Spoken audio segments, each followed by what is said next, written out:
One. #SpeakEasy Podcast listeners. Hey, welcome back for another episode of the #SpeakEasy Podcast with your host, Altovise. You guys, listen. me. Okay, so I'm not going to sing for you guys because I do want you to actually listen to this episode. But for those of you who are interested in doing any type of singing, breaking into the music industry, trying to get the foundation of what that's going to look like in 2022, because it has drastically changed over the last few years. This is the conversation for you. And if you are someone who loves listening to music, there's going to be a few little tidbits in here for you as well. So definitely stay tuned and say hello to my friend. Hello, Glory. How are you? I'm fantastic. I'm so excited to be here with you again. Always great to have you on as a guest. So tell the studio audience a little bit about yourself, and then we'll dive into today's topic. Sure, absolutely. So my name is Glory St. Germain. I'm an international best-selling author. I'm a TEDx speaker, course creator of the Ultimate Music Theory Certification course and UMTC Elite Educator program. And we're a global company, and we provide education through our Ultimate Music Theory program for teachers around the world. And we're available on bookdepository.com as well as at ultimatemusictheory.com. And so that's us in a nutshell. Most definitely. So guys, listen, all the music lovers out there, there's a reason why I said this is going to be for us too. I'll let you in on a little secret, is that when you get to learn more about the intricate things that your favorite artists go through behind the scenes, it makes you appreciate the fact that they continue to show up. It makes you appreciate when they do launch a new album, a new EP, a new song. You're just like, yes. And it allows you to be in a place of saying, you know what? Let me see other ways that I can go and show appreciation for that artist. So that's why this episode is definitely going to be one for you. Now, with that being said, Glory, let's start at the bare minimum, at just the frame of it all, because breaking into the music industry or deciding that this is going to be something you do full time, it has drastically changed. In the last few years, it was already changing as people were moving towards, listen, check out my mixtape on SoundCloud and make sure you check me out on iTunes, which of course we know is no longer iTunes, it's Apple Music now. But now it's get your song trending on TikTok or in Reels. So talk about the foundational piece to coming into the music industry now that we've had these little shifts. Absolutely. I mean, my whole family is professional entertainers. And so we go way back to when there was albums, which are now coming back as well. So my husband is in the Canadian Country Music Hall of Fame, and my son-in-law is Mike Reno, who's the lead singer from Loverboy. And so you can see the trending of even what's happening, even as they're touring the globe, they're back touring now. But as you said, if you really want to be current, there's a few things. My daughter's actually a music producer out of Las Vegas and LA. And what she sees now is exactly what you said. It's shifted. We're now in snacking mode. You used to buy an entire album. Now you want to download a tune. And if you even have the bandwidth to stick with someone for 10 seconds or 15 seconds, you can just, catch them on TikTok or listen to a reel or whatever it might be. But I think the key point is this, that if you are a musician, so many times now you also need to get into production. I see, I hosted 4 global music summits, which were composers, entertainers, music educators, those in the music therapy and all of that. And we see such a shift from simply going and playing a song to knowing the industry. It's one thing to be a musician, but it's another thing to know the industry. And I'll just add one more thing on this topic, and that is the word proximity. That if you want to be a leader in your industry, proximity is everything. Connect with the fabulous, podcast hosts such as yourself. Get onto the podcast, get onto networking, because there's live events that are still coming back. And if they're not, get trending, because that's where it is, and I think branding, you got to be aware of your own brand these days as well.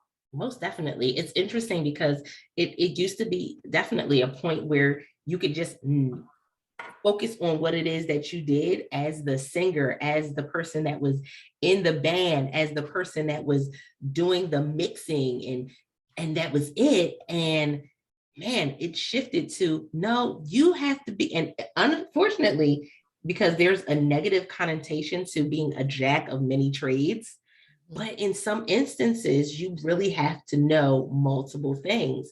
And it's almost the same as, the singer coming in, you should know how to dance and you should know some other things. Like there are some other pieces to it that aren't really highlighted when people are coming into the industry. So I'm glad that you shed light on that, Lori.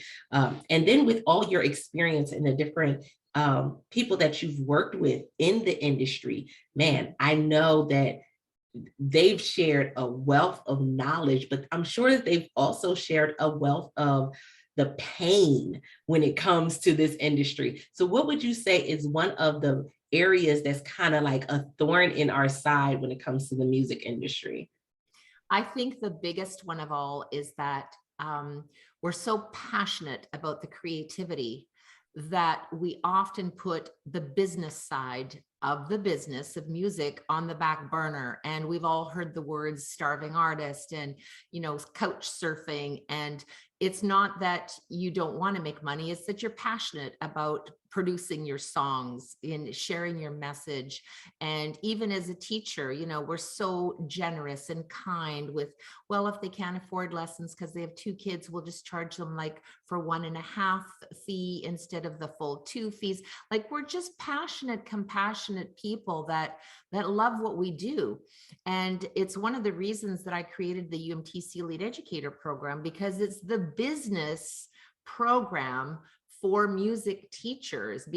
And you also have to remember that if you didn't have those music teachers, you wouldn't have those great musicians recording albums and doing all that other stuff, because you're limited. And I'm really passionate about education, because when you think about it, if you know 3 chords in the truth, you're probably writing a country song, right? But if you really want to write for film, as I mentioned, my daughter Sherry St. Germain, and she writes for film and TV. Well, you have to be able to know how to produce that, write it, look at the score of whatever it might be, and create the emotion that's going to go behind this commercial or behind this movie.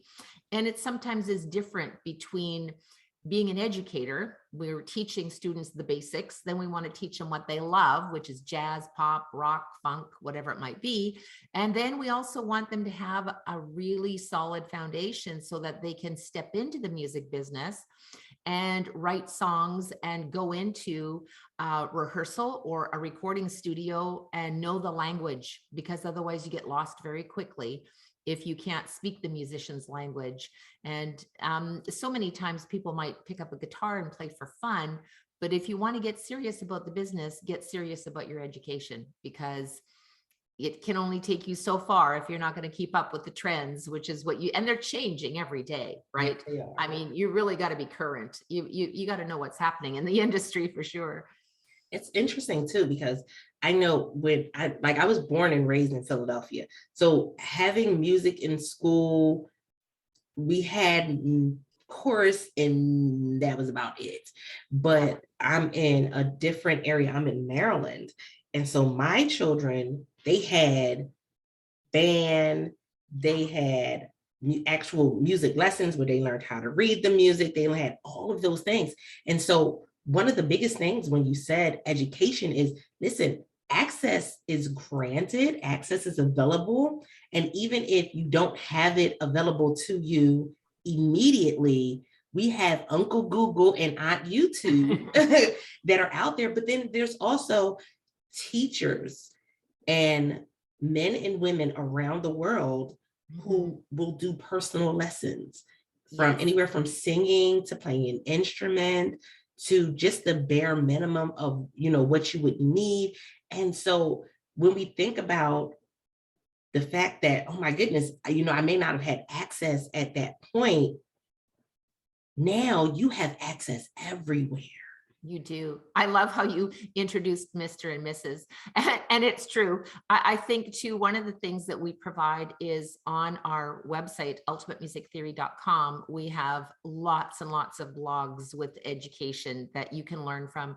And on our YouTube channel, which is Ultimate Music Theory, on YouTube, there's literally hundreds of videos that take you through the lessons. So there is just no excuse. And you're right, just go into Google, go into the blogs, go into the YouTube channel, and reach out to us, because we're here to help you and guide you. And it's fun. I'm really passionate about it. I think it's one of the reasons too that I'm an NLP practitioner. NLP is neuro-linguistic programming, and I teach that within our certification course, because if a child can't learn the way you teach, then maybe you should teach the way the child learns.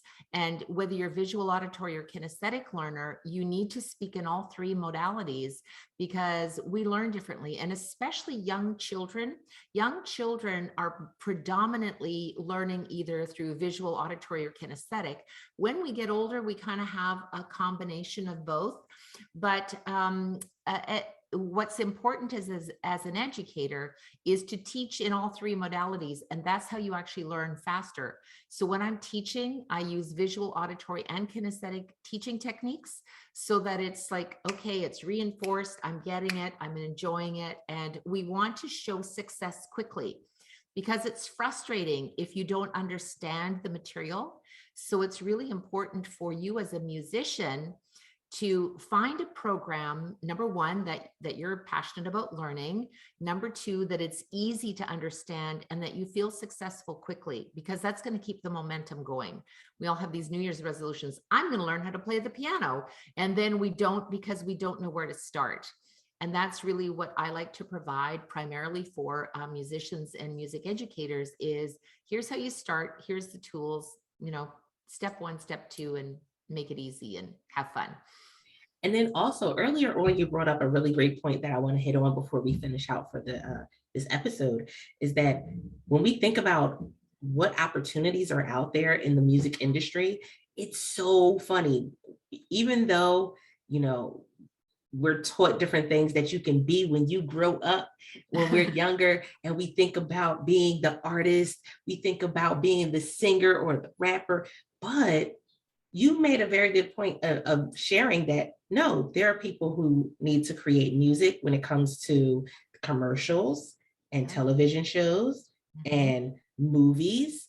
And so, you don't have to focus on just being in the industry in just that way. So for someone who's coming in and they're saying, well, I want to get in, but how do I decide which area I should go for? What would you say to them?